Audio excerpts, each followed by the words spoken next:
Namaste, guys. ChristianRLong, Life Enhancement Consultant, giving you a big and beautiful shout out on this Tuesday kind of evening here in Denver, Colorado. I haven't been on for a few days because I just got back late last night from the annual Arhatic Yoga Retreat in Scott, Namaste, in San Diego, California with Master Stephen Coe.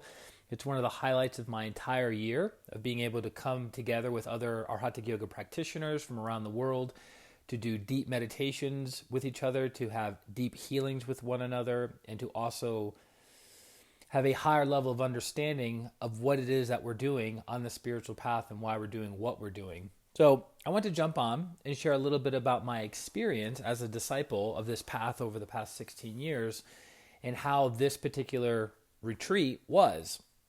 And we have a second retreat that we're going to be doing in Mahwah, New Jersey this coming weekend. Stephen, Namaste. So looking super forward to that. By the way, Stephen just jumped on, and if I'm correct, Stephen, correct me on this one. Kim, Namaste. We saw a video of, I think, of you with Master on stage, Chris, Namaste, wearing a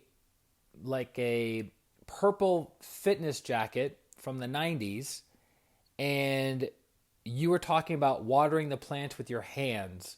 And Master Cho was doing the disintegrator crystal on you. I'm pretty sure that was you, but please confirm one way or the other whether I'm right or wrong on that. I was actually noticing a few years ago watching a video of Master Choa that somebody asked a question in the audience about the sex chakra, and surprise, surprise, the person who asked that question was me. I go, man, that guy's voice sounds really familiar. And then somebody leaned over and said, that sounds like a question you would ask, Christian. And then I listened even more as I was expounding on my question. And I was like, that was me as a young disciple in pranic healing and Arhatic yoga. Isn't that funny? Not a problem, Scott. Watch it when you can. Hopefully you get value out of it. So this event was started with Inner Christianity on Tuesday. And then I didn't plan properly, and there was a class of Arhatic Yoga preparatory level, which is the first level of Arhatic Yoga, which is 2 days, so Wednesday and Thursday. So instead of being in San Diego reviewing that class, I actually went up to Long Beach, California, Rancho Palos Verdes, and Catalina Island over a 2-day period, and kind of did a little sightseeing and had, burned myself, which is always fun, being a white Irish guy. Easy peasy. We can be out in the sun for a maximum of 5 minutes before we look like a lobster. So that was interesting. And then the retreat started this past Thursday night. And what really set the stage, which I thought I would love to see more often at the retreats, and I've been going to pranic healing or Arhatic yoga retreats for about 14 years.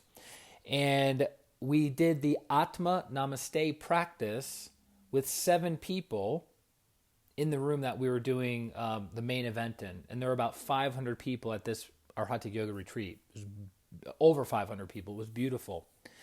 And so that set the tone of having this experience of oneness and this experience of connection with other disciples that are on the path.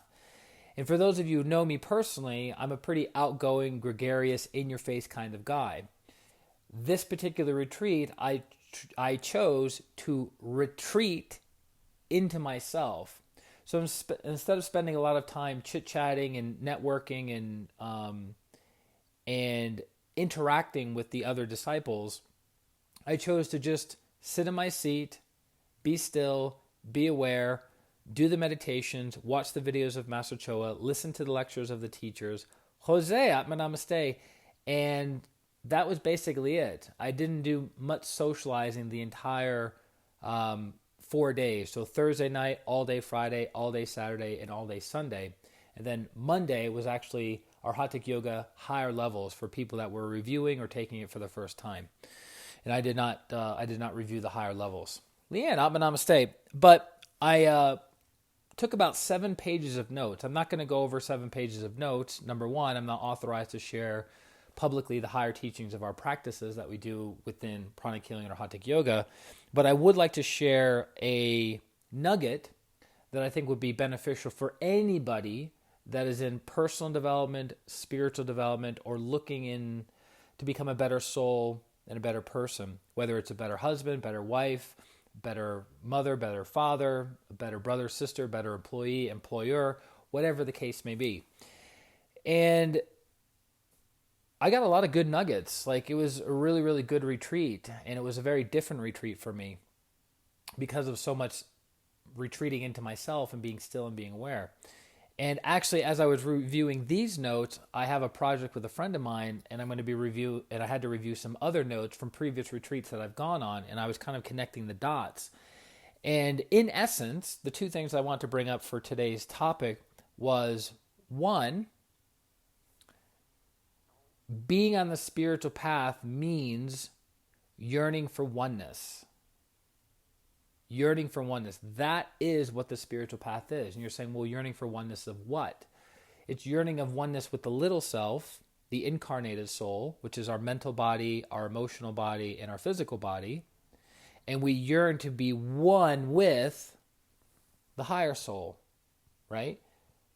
And then the higher soul of us yearns to be one with the divine spark, which is the first quote-unquote separation point from us. Yuvi, Atma Namaste, I'll see you in New Jersey. Yana, Atma Namaste. Separating us as a singular unit from the Supreme God. Now, we're not ever separated fully because everything is God, right?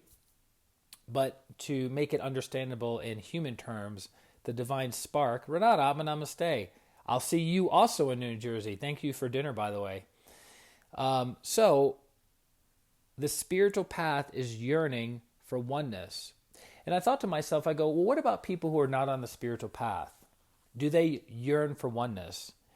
And I thought, yeah, because we yearn to be around other people. We yearn to socialize. We yearn to feel connected to an animal, like a pet, a relative, a boyfriend, girlfriend, a husband, a wife, a fellow coworker. We have this yearning to be connected, right? And it's interesting because on the higher levels of our spiritual practices, we can actually experience a level of oneness with an intimate partner, with our beloved, right? They can be a vessel and a mirror, Jeffrey, Atma Namaste, for our own level of oneness.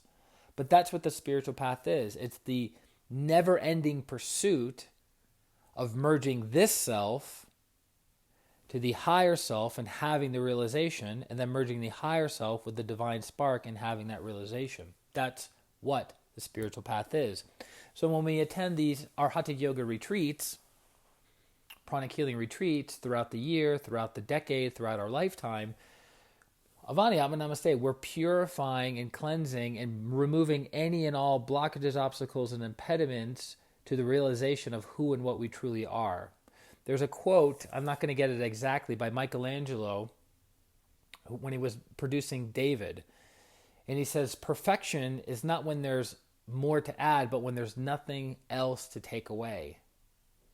That's what perfection is. So on the human level, perfection is becoming one with our higher soul and one with God, right? So it's not identifying and disassociating from all the things that we are not. We are not our body. We're not our emotions. We're not our thoughts. We are the soul. The thoughts, the emotions, and the body are products of what the soul creates. Just like a carpenter produces a staircase, produces a chair, produces a couch, he is not any of those things. It's simply a product of what he created, right? So just like the soul creates us to have certain thoughts, the soul creates us to have certain feelings, the soul creates us to have certain physical experiences on different planes of reality. That's all that it is. So a big nugget from this entire Arhatic Yoga Retreat in San Diego, California, and I wrote it down and starred it. I don't star a lot of things. It's like my form of highlighting. You must identify yourself with the spiritual being that is occupying your body. Boom. You must identify with the spiritual being that is occupying your body. So what does that mean in everyday, ordinary language?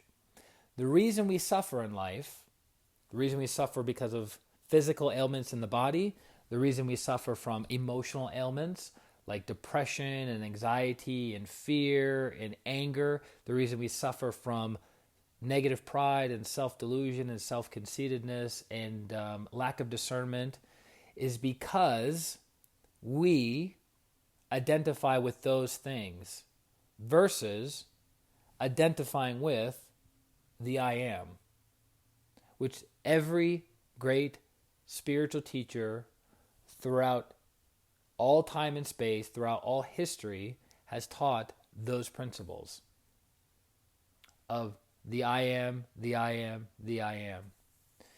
And it's funny because you might be asking yourself the question, well, if I am the I am, and I'm not my body, and I'm not my feelings, and I'm not my thoughts, why is it so difficult to identify with those things? Like, so difficult to identify with the I am. Why can't I just tap into the I am, be the I am, right? And then let the I am of the higher self pass through my mental body, pass through my emotional body, and pass through my physical body? Why do I have to experience so much suffering? Because we spend so much of our lives, this lifetime and previous incarnations, energizing those things. So all day long, we think we're our body. All day long, we think the feelings that we're having are our feelings, that we are those feelings. You ever noticed most people don't say, my emotional body is feeling angry right now. We typically don't say that because it gets very wordy, but it's accurate. Because the soul isn't experiencing anger. What is experiencing anger? The emotional body, or fear, or depression, or sadness, right? Or anxiety. And the reason we suffer is because we think we are those things. Glowing like a light bulb, glowing from Master's blessings. So does that make sense? So it's fascinating that this is over my 55th retreat over the past 20 years as a spiritual practitioner. So not just pranic healing and Arhatic Yoga retreats, but all the retreats that I've gone to in my life over the past 20 years, this is around 55 plus. And what is the purpose of going to the retreat? To continue to peel back the layers of what is not of the I am. That's what healing is. Removing all the layers of what is not the I am. Yuvyatma Namaste. So when we remove the layer of the physical veil, which is the body, the emotional veil, which is where we have our feelings, the mental veil, which is we have our thoughts, what is left? The I am. Amazing, right? So that's what healing is about, removing what is not of the I am, which is not of the soul. And it's interesting because when you remove these things and you identify with what you truly are, the I am, your mind becomes clearer and more sharp. Your feelings become more joyful. Your physical body becomes healthier, stronger, filled with more vitality. All because you're connecting with the I am. All because you're connecting with the I am. So it's super, super powerful. And it's so easy to just gloss over it. You're like, yeah. Really, what's the secret? That's the secret. But the secret comes from the realization. Because knowing something, this was in one of my notes that I covered from a retreat years ago. Knowing something is much different than experiencing something. Never forget that. Knowing something is much different than experiencing something. Right? So we can talk about all the theory about the I am all day long, all week long, all year long, all lifetime long, but that doesn't mean you're going to have an experience of the I am. So any and all practices that you can do to point you in the direction of the I am are good practices. And every spiritual teacher from whatever religion or spiritual practice from any period of human history, they're always pointing to the I am. They are not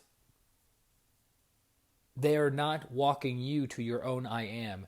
You, as a disciple, as a student on the path, have to tread the path, have to walk the path. You have to connect. You have to purify.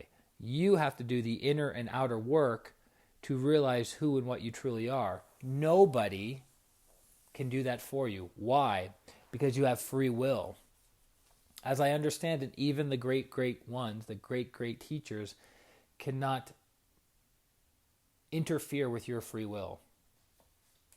So that's the thing. That's why enlightenment, especially the higher stages of enlightenment, are not easy. Because it requires you, as the soul, to do the work. I can tell you many times I've been regularly meditating, not casually, not as a hobby. I've been regularly meditating for 20 years. Believe me, over that 20-year period, there have been times when I'm like, I got to sit down and do this again. I have to do this meditation again. I have to practice forgiveness again. I don't know if I can do it. Because of boredom, because it stirs up old things within my system, because of laziness, because of all these things that get in the way of realizing who and what I really am. Because if you ask yourself the question, is the higher soul lazy, or is my incarnated soul lazy? Is my higher soul afraid, or is my incarnated soul afraid? Is my higher soul angry, or is my incarnated soul angry? And that's where the distinctions start coming into place. So being on the spiritual path means doing the right thing regardless of how you feel. Connected to the Ajna chakra. Doing the right thing. Very, very important. And doing the right thing is not always easy to do, but it's still the right thing to do because it's the right thing. So, when you're in a position of, do I meditate right now, or do I binge watch The Office on Netflix? Meditate, and then binge watch, right? You can do both. It's not either or, right? It's not either or.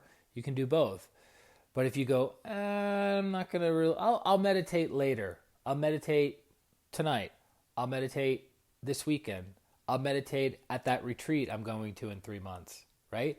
And then another month goes by, another quarter goes by, another year goes by, and you have not progressed on the spiritual path of connecting with the I am within you. Does that make sense? So it's really quite fascinating that the spiritual teachers have been saying the same thing in different ways for millennia. Go back to the I am. Go back to the I am. Go back to the I am. And the last thing I want to leave you with for a takeaway from the annual Arhatic Yoga Retreat in San Diego, Michelle Atman Namaste, was being on the path, especially in the world of personal development and spiritual development, there's a tendency to constantly and never-endingly look at your flaws. And you go, I need to forgive that person and I haven't forgiven that person. Or, I thought I'd be over this anger and I still have anger. Oh, there's my negative pride again. Right? So we spend so much time realizing our weaknesses, purifying ourselves of our weaknesses. But what I realized over this weekend and in my own life and own practice and working with clients is that yes, purification is super, super, super important, but you know what we're not doing in addition to the purification is we're not having the good thoughts, the good words, and the good actions in connection with the virtues that we want to develop and build in our own lives. So, for instance, let's say you recognize that you maybe are a little bit too severe with your thoughts and your words with other people and yourself, right? You're like too severe, you're too sharp, you're too hard on yourself and too hard on other people. So you have the realization, like, okay, too hard on myself. I'm going to remove that tendency within me to be hard on myself, right? So that's that side of the equation. The other side of the equation isn't typically done of I'm going to start thinking, speaking, and doing loving and kind actions towards myself and towards other people. So as a virtue, you have a yin side and a yang side. The yin side is not doing, the yang side is doing. So I'm not going to be injurious anymore, but what people are missing is the yang part of the virtue of Paul Ottman, I'm going to say, I'm going to do, Fernando Ottman, I'm going to say, I'm going to do the right thing. I'm going to do the positive thing. So that is something I've noticed with practitioners on the spiritual path. We have a tendency, not just pranic healers, not just Arhatic yogis, but people that are in the world of personal and spiritual development, that when they realize a character flaw within them, there's a tendency to be very severe with themselves and to want to rid themselves of that character flaw. But we don't spend a lot of time nurturing and nourishing and growing our good self-esteem, our good self-image, and our good self-worth. Your nuggets are so on point. Nice!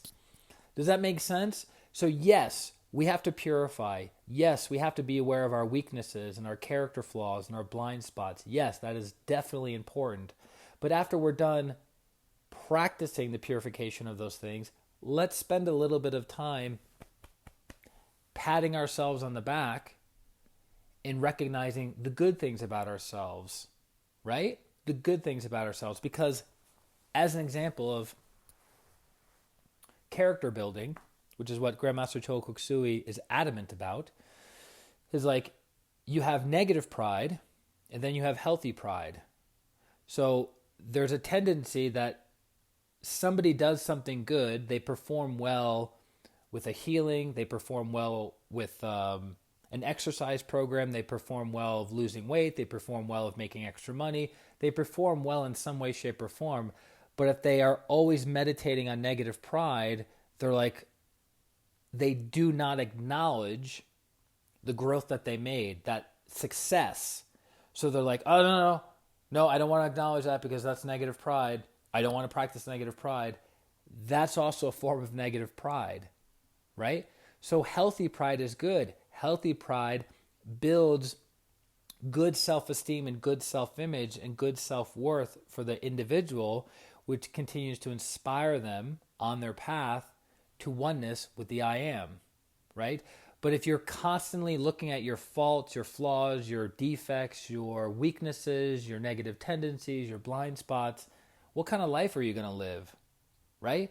So you have no self-esteem, no self-image. It's like destroyed because you're like, I'm not good enough. Who would do that? Paula knows what time it is. So those were some of the small nuggets of the 7 pages of notes that I took at the annual Arhatic Yoga Retreat in San Diego. And I'm super, super grateful, tremendously grateful to Master Ko, to the senior practitioners, to all the volunteers that put the event together. It was super successful. It ended exactly on time, which I was like, they said it was going to end at 6 o'clock, and it just ended at 6 o'clock. With 500 plus people in the room. I mean, think about that logistically. That's actually really, really impressive. And we went hard on Sunday. We did a lot of videos. We watched a lot of videos of Grandmaster Choa. We had several lectures from the pranic healing masters that were there. Master Stephen Ko, Master Marilag Mendoza, Master Glenn Mendoza. And then we did super deep meditations. It was great. Great. So Grandmaster Choa, who is the founder of modern pranic healing and Arhatic yoga, said at least once a year the disciple should be fed by the teacher. Being fed spiritually means going to the event. And think about it. It's a weekend long, right? Thursday night, all day Friday, all day Saturday, all day Sunday. You leave Monday morning. And the energy that you get instilled in you is priceless. And it gives you a stronger connection to the I am. And it gives you the opportunity to transform yourself into a better soul, into a better person, and into a better instrument of goodwill and the will to do good. So it's priceless. There is, doing this for 16 years, there is no price that you can put on what you receive at a Arhatic Yoga Retreat.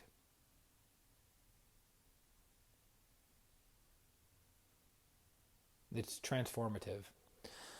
And I'm supremely grateful. I'm grateful for each and every person that facilitated the energies. And the cool thing is, the bigger the group, right? We had over 500 people at this event.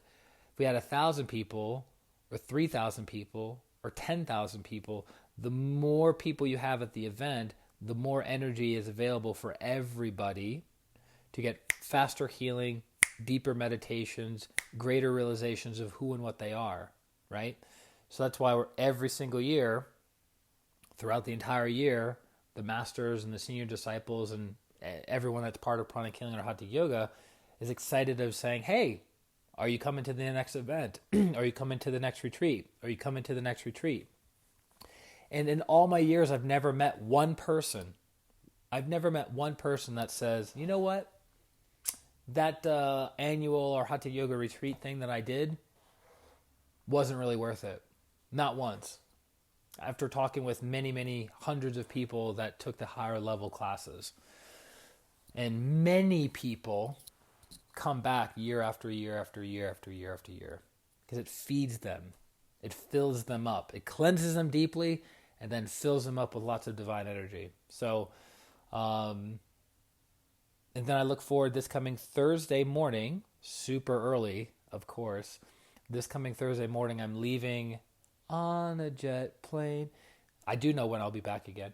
I'm leaving on a jet plane, flying out of Denver to go to Newark, New Jersey, and then drive from Newark, New Jersey to Mahwah, New Jersey, where we attend the annual Arhatic Yoga Retreat on the East Coast in Mahwah, New Jersey at the Sheraton. It's been held there for over 15 years. It's a very interesting building.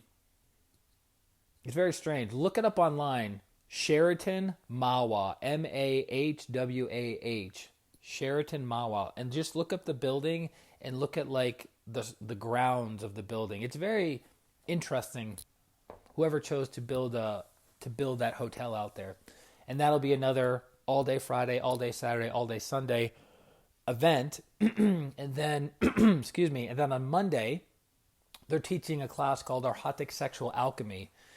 Arhatic Sexual Alchemy is, in my opinion, in my experience within pranic healing, is one of the most secretive classes within pranic healing. And the reason being is you're taught very, very powerful techniques on how to merge your energy with the energy of another person using ancient techniques of Red Tantra and alchemy. Super, super powerful.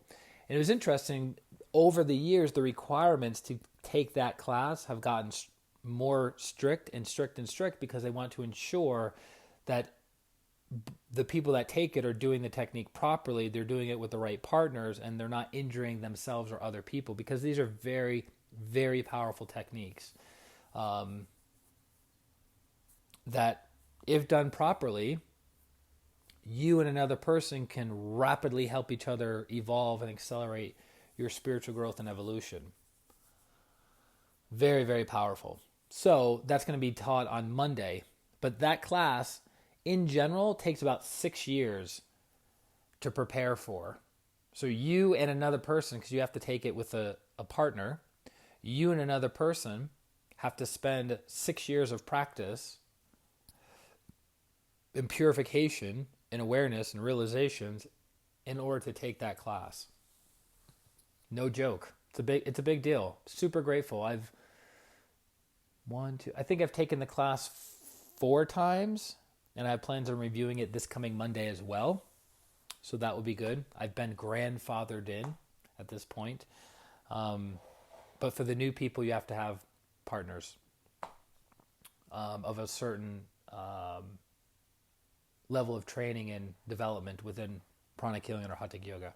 So That being said, if you are looking for healing, if you're looking to transform your life, if you're looking to move some area of your life forward, physically, financially, emotionally, relationships, psychologically, spiritually, if you're looking to work with me specifically, this would definitely be a great time to book a session, to book a package of sessions, because I just spent an entire weekend getting purified, energized, and then I'm going to another weekend, this coming weekend, to get deeper cleansing, deeper purification, more energy. So we're going to be able to produce faster results for you in the next week or two than at previous times throughout the year. So highly recommend reaching out to me. And if you don't know what pranic healing is and you don't know how it can influence the quality of your life in a positive way, easy. Go to ChristianRLong.com, schedule a 30-minute consultation with me. It's free, and we'll have a conversation of, hey, Christian, this is what I need help on. How can pranic healing help me with X, Y, and Z? And I'll be like, bam, bam, bam, bam. I'll show you very simply. I've been doing this work for a long time, and I do not talk over people's heads. I don't speak in jargon. I don't make it confusing. It's very bam, bam, bam. Are you ready to move forward? That's it. So thank you guys very, very much for sharing your time and energy with the group. May the good karma come back to you and your families many, many times in all ways, shapes, and sizes. And I look forward to serving you in the near future. Really good retreat, and I'm looking to amp it up even more this coming weekend because more healing has been done, so more receptivity is available, and more transformation is now possible. So I look forward to serving you guys in the very near future. This is Christian Long, Life Enhancement Consultant, wishing you a beautiful day, a beautiful week, and a beautiful life. Atma, Namaste. Bye-bye.